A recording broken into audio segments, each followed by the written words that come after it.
Hello and welcome back to another week at What Happened Movie Reviews. A few weeks ago we were fantastic, last week we were super, and this week we're happy. That's right, the long-awaited sequel to 1996's Happy Gilmore has finally arrived.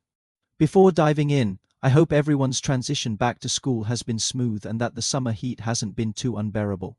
And just in case you haven't watched Happy Gilmore 2 yet and want to avoid spoilers, feel free to browse some of my other reviews first and come back later. For those of you who have seen it, which, based on the numbers, is probably most of you, let's get into it. The film racked up an incredible 46.7 million streams in its first 3 days on Netflix and surpassed 90 million by August 8th according to golf.com. So if you're reading this, odds are, you've already pressed play.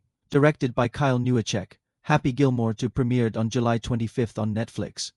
As a longtime fan of the original, I went in with high expectations and honestly, my feelings are a bit mixed.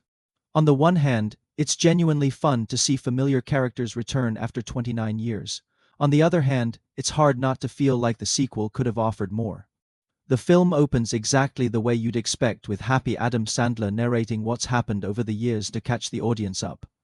It's a nice touch to see Virginia Julie Bowen back, until the film shocks us by killing her off almost immediately.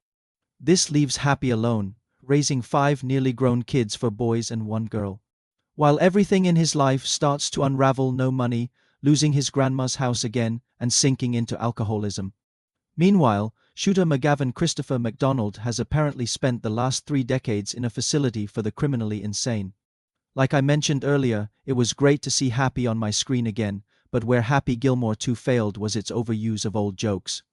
As funny as it was in 1996, I didn't need to see every single joke rehashed. They either brought back a joke or a side character's child just so they could reuse jokes that way too, so I had a great time watching it and it made me laugh. But there were so many times when I knew exactly what was going to happen because of the reusing of the gags. What it did great was give justice to Shooter. Giving him a nice ending if he deserved it is another question, and replacing Hal as the poor chump getting chased in the end. I also liked that he was actually a legendary golfer and didn't just flame out after the events in Happy Gilmore. Winning several major championships and having a bronze statue of himself next to a few other greats was a nice touch. So overall, if you're a fan of the original, then you will definitely enjoy Happy Gilmore 2. Just be prepared to not see anything really new. It made me laugh despite it. Even some of the worn-out jokes are still funny, just not original anymore. So after all of that, I give this movie a 6 out of 10. Which is decidedly better than eating a piece of shit for breakfast. Okay, that's it for me this week. Now it's your turn. Have you seen Happy Gilmore 2 yet? If so, what are your thoughts? Do you like all the jokes being reused? Or are you new to this franchise and thought it played well throughout? Let me know your thoughts in the comments below.